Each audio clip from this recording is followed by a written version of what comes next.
In the 23rd century, people who survived war, overpopulation and environmental pollution founded a city under the dome, where they live, trusting machines in everything. But only until the age of 30, after which they are reborn in a fiery ritual called a carousel. It's impossible. Logan is admiring the newly born baby when his friend and work partner Francis calls out to him. The man is proud that this is the 6th Logan obtained from his sperm. But a friend reminds me, it's time to go to the carousel ceremony. That's how their world works. One is born, the other dies. Everything is simple, logical and rational. Francis believes that his friend thinks too much for Sandman, and draws attention to the number of people who came to today's entertainment. It'll be fun. Meanwhile, a large number of young people dressed in colorful clothes enter the hall to watch the ceremony.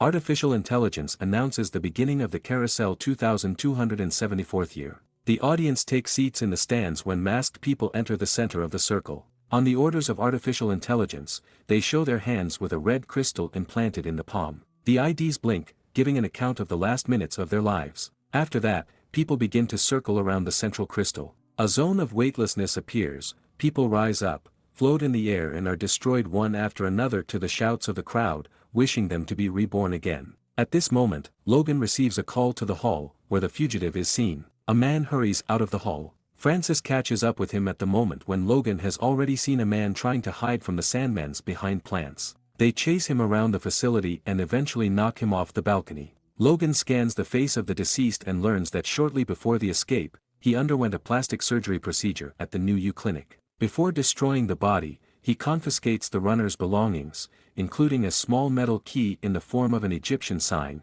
after which the dead body is cleaned with a special device. Later, Logan is relaxing in his luxurious accommodation, drinking delicious drinks, and decides to call a girl to meet. A charming person named Jessica comes to his call, but when a man tries to kiss her, she suddenly refuses intimacy. Logan wonders why she responded to the offer then. It turns out that she is grieving for her boyfriend who died on the carousel today. Logan doesn't understand why she calls it murder. It is a great privilege to get a new life in a young and strong body. Jessica scoffs at his comments, claiming that the carousel is a banal death. After hearing her reasoning, Sandman decides that she is a runner and is interested in her age, but the girl shows her life clock, which has not yet turned red. They are interrupted by Francis, who has come with 2 girlfriends to throw a party. Taking the opportunity, Jessica leaves. The next day Logan and Francis go to the headquarters to report the confiscated items. Logan cannot understand the behavior of the fugitives in any way. Why are they so afraid of the carousel? And then identify the found on. And he learns that this is a special key that runners use to get into their secret hideout called the Sanctuary. Artificial intelligence gives him a task to catch all the people who escaped from the Sandmans. Logan is at a loss, because there is nothing outside the dome, and draws the attention of the machine to the fact that according to his watch of life he is still far from the carousel, which means that the fugitives will not believe him and will not lead him to the desired object. But, to his surprise, the computer deletes the remaining 4 years of his life. Logan protests, but in vain, because the computer shuts down. Now he has only a few days left to live, which he must devote to the received mission. Discouraged, Logan finds Francis and tries to find out if he has seen anyone who has been reborn, but he only laughs at his friend's ridiculous questions. Logan returns home and calls Jessica, believing that she knows something about runners, because he has only a few days left to live, and shows the tank, paying attention to the identical sign on her neck. Jessica accuses him of killing the runners and leaves, believing that Logan is setting some kind of trap. Sandman follows her and sees her walking towards her friends, who order him to take him to the first level of the arcade and get rid of the danger. The girl returns to Logan and promises to help. Together they go to the arcade, where the performer is already waiting for them. But before Jessica decides to give the kill signal, he is informed of a new runner. They get into the car, go after the runner, which Francis finds out and rushes to help a friend, not noticing Jessica's 2 friends, also riding behind. On the way, the girl asks questions about the cubs. Maybe they're so mean because they didn't have a real mother.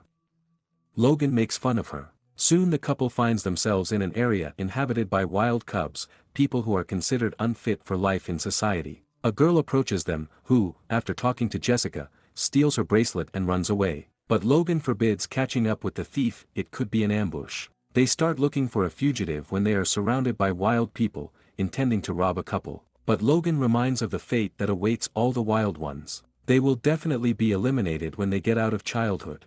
And then pulls out a weapon and disperses the attackers. After that, he turns on the scan and finds a fugitive woman who tries to assure her that her life clock has broken and it's too early for her to go to the carousel. Logan comforts her, gives her the means to help hide from the chase, and releases the woman. But a short time later, Francis finds her and kills her.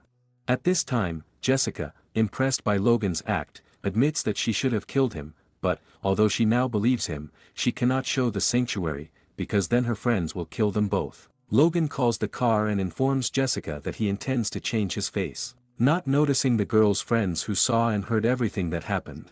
Sandman goes to the clinic where the fugitives are being treated. However, during the procedure, the doctor receives a call regarding the capture of Logan, and he turns against the hero. The doctor begins to talk about the advantages of his machine, which will be able to make incisions and heal his face completely painlessly. Logan realizes that this is a trap, and manages to send the doctor to his place. But on the way out of the clinic, Francis tries to detain him. Logan pushes his friend away, and he and Jessica escape through a tunnel that serves as a place for love meetings. And when the couple goes inside, Jessica is immediately picked up by two guys, which Logan doesn't like, who is also hugged by women. He sees Francis running into the tunnel after them, and they obey Jessica's gesture, indicating where to run. Soon, people manage to go down to the basement, where they meet Jessica's friends, who do not believe that Sandman has become a runner, until a nurse from the clinic testifies in his favor. The couple is shown the way through the tunnel, although Logan asks to let Jessica back in, but the girl is determined to go with him. At this moment, a group of Sandmans bursts into the basement.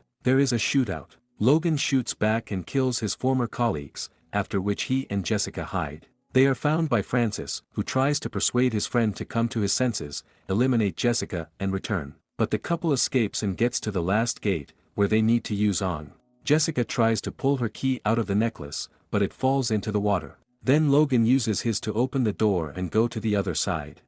Reaching them, Francis finds Jessica's Ong and continues the chase. Meanwhile, the couple finds ancient underground structures, and tries to get out through them. Francis, who has caught up with the people, breaks the glass containing the water with a shot. The stream bursts into the room and carries Logan and Jessica to the wall, where they find a hatch. Suddenly, the old mechanisms turn on, and the platform where people are hiding goes up, where the couple finds themselves in an ice cave. They find pieces of fur and fabric in which they wrap themselves, throwing off their soaked clothes. When a robot comes out to them, whose job is to deliver food from the outside world, he takes the couple to a cave, where, according to him, he collects fish, plankton and other seafood for the city, but Logan and Jessica see frozen people, whom the delirious robot considers food. He's going to freeze them, too, but Logan pulls out a gun and opens fire. One of the shots hits a prop, the cave begins to collapse, and people run out into the outside world.